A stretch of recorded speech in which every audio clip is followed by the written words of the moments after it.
Suddenly, your world changes. You're in a place you never imagined. You don't feel like yourself anymore.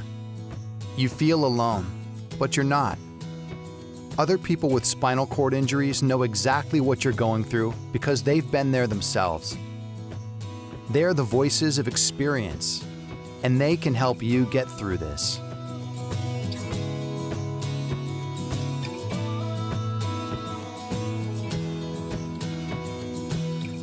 Here's what they have to tell you about their greatest fears at first and how they overcame them. Maybe you have these feelings too. My main fear was just the fear of the unknown, not knowing what the future held for me. You know, what it was going to be like to live with a disability.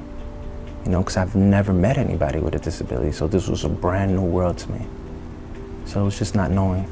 I remember being afraid that I would never be able to be alone in a room because I wouldn't be able to do anything for myself, which was just not true, because then, a couple weeks later I learned all the adaptive technology and everything, but I think just being afraid that I would just not have any sort of life. I think the uncertainty, the not knowing, I think these are the hardest things, because I think when something is predictable and understood, then you know how to work with it. But this was something that I had never really been exposed to before, and it certainly wasn't something that I had ever experienced, and nothing that I had ever weighed in on as a potential component for my future. As you grow up, you think, well, I'll probably get married, or maybe have some kids, or 3 dogs, or maybe I'll just collect cats, right? But you never think, I'll probably have a wheelchair and build a ramp and all of these things. So you're suddenly thrust, literally in the blink of an eye, into a new way of existing, and you don't even know the beginning of what that is.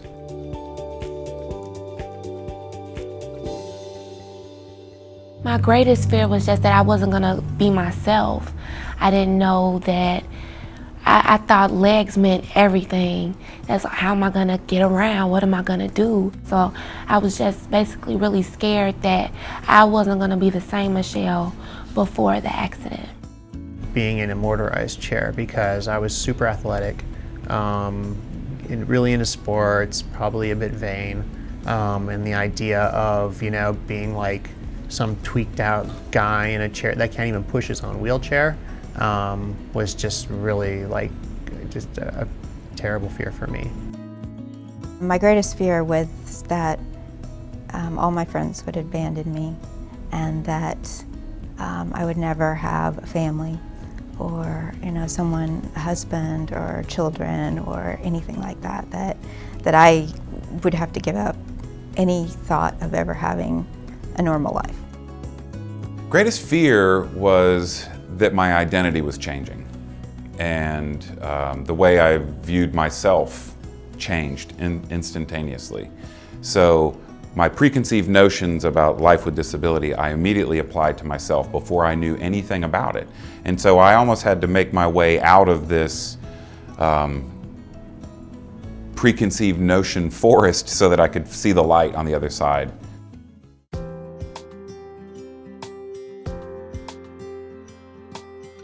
I come from my ethnic background. We're the malitos, we're the sick ones. And there's something wrong with me. And being in a chair, there's something wrong with me.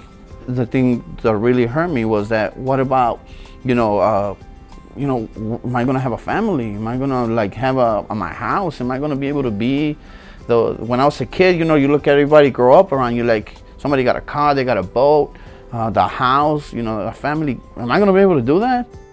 Married with 3 kids, my biggest fear was, how am I gonna be able to take care of the family? That was my biggest concern.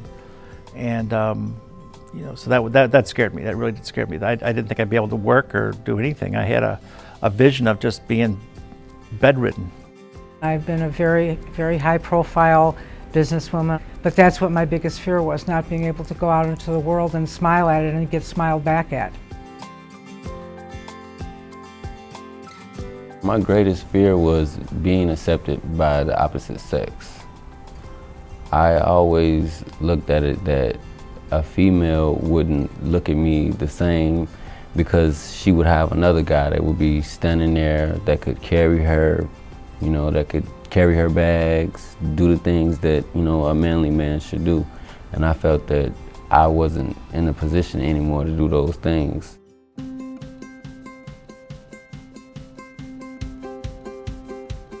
During the process of my rehabilitation, the opposite sex started to come towards me. I started to draw them in. So it would actually change my mind and my outlook.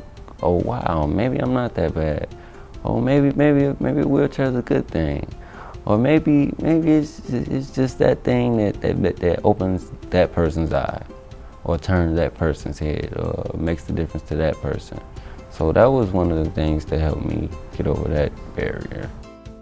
So it's almost a full year I was out between, you know, hospital and rehab.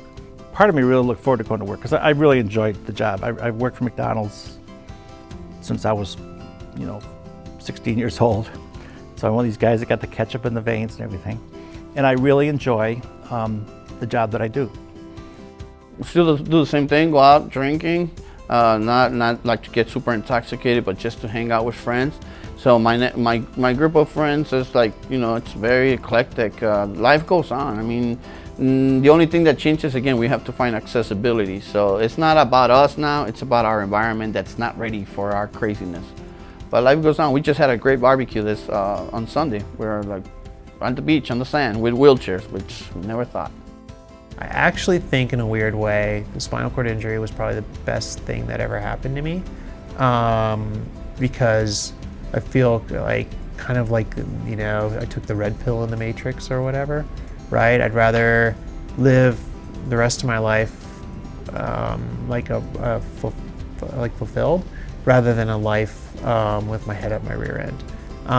And it kind of taught me what's important, and that doesn't mean that I wake up every day and like I don't sweat the small stuff and all those other cliche things.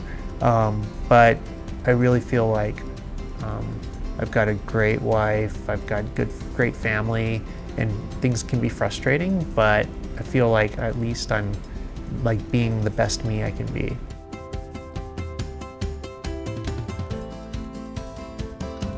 At the same time, every day, about 2:30, the school bus comes by and drops off the elementary school children in front of my house.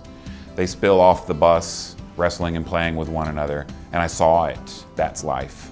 It is going on. It's right there. It's just on the other side of this glass, and it's going to be up to me to get through there and out there and engaged in life. And even though there's not a therapist here holding my hand, helping me learn how to do it, I just need to take everything I've learned up to this point from my rehab experience at Shepherd Center and apply it to my every moment of being. And then I can slowly start to adapt my life. You may not feel it today, but in a couple of years, you will feel so much better about the place that you're in, even on your wheels. Voices of experience. They know. They've lived it.